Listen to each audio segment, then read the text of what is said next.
রূপা দেবী, ভীষণ সুন্দর লাগছে তোমাকে। সে তো আমি বাল্যকাল থেকেই তাই। ধন্যবাদ। এবার যদি তোমার সাজাগোজা শেষ হয়ে থাকে তাহলে কটা কাজের কথা বলি আমি। কানাই ওদিকে রাধার বিয়ের সময় এগিয়ে আসছে, আর কংস একটার পর একটা চাল চেলেই যাচ্ছে। তাতে চিন্তা করার কি আছে দাদা? যা সঠিক তাই হয়ে চলেছে। আমি তো শুধু সময়ের সাথে বয়ে চলেছি। আর আমার কথা শুনুন, আপনিও সময়ের স্রোতে বয়ে যাওয়ার আনন্দ উপভোগ করুন। এইভাবে চিন্তা করে কিচ্ছু হবে না। কি?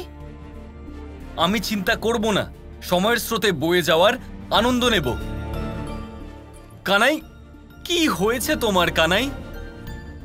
ওখানে রাধা আর ওর পরিবারের উপর সংকটের এত বড় একটা মেঘ জমে রয়েছে, আর তুমি তো ভীমাসুরকে বধ করছো না। কারণ আমরা তা করতেই পারবো না দাদা।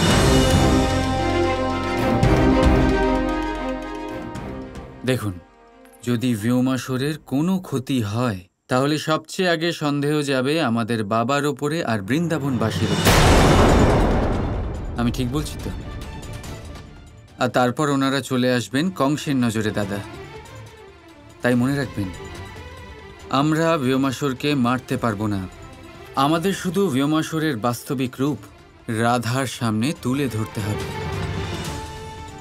আমি রাধার হাত ধরে রাধাকে এই পথ দেখাতেই পারি, কিন্তু দেখানো এই পথে স্বয়ং রাধাকেই চলতে হবে। নিজেকে ক্রোধমুক্ত করার প্রচেষ্টা স্বয়ং রাধাকেই করতে হবে দাদা।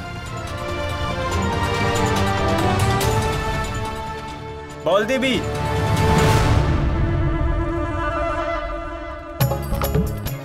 কানাই আবার চলে এসেছে। কি মুশকিল এটা। আরে দাদা, আমি আছি তো, আমি সামলে নেব। ঠিক তো? একদম ঠিক। ঠিক আছে। আরে ধামা বাবু এসে গেছেন। আরে বলো দেবী, তুমি তো ওনার ব্যাপারেই কথা বলছিলে। দেখো উনি এসে গেছেন। 100 বছর বাঁচবেন আপনি। আরে দেখো। এই সব জিনিস এখানে রাখো, বলদেবীর কাছে।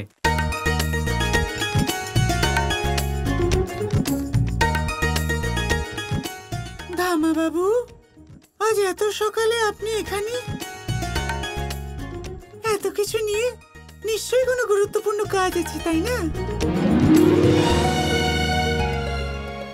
ভীষণ গুরুত্বপূর্ণ ব্যাপার। বলদেবী, তুমি একজন মহানায়িকা, সৌন্দর্য আর শক্তির মূর্তি।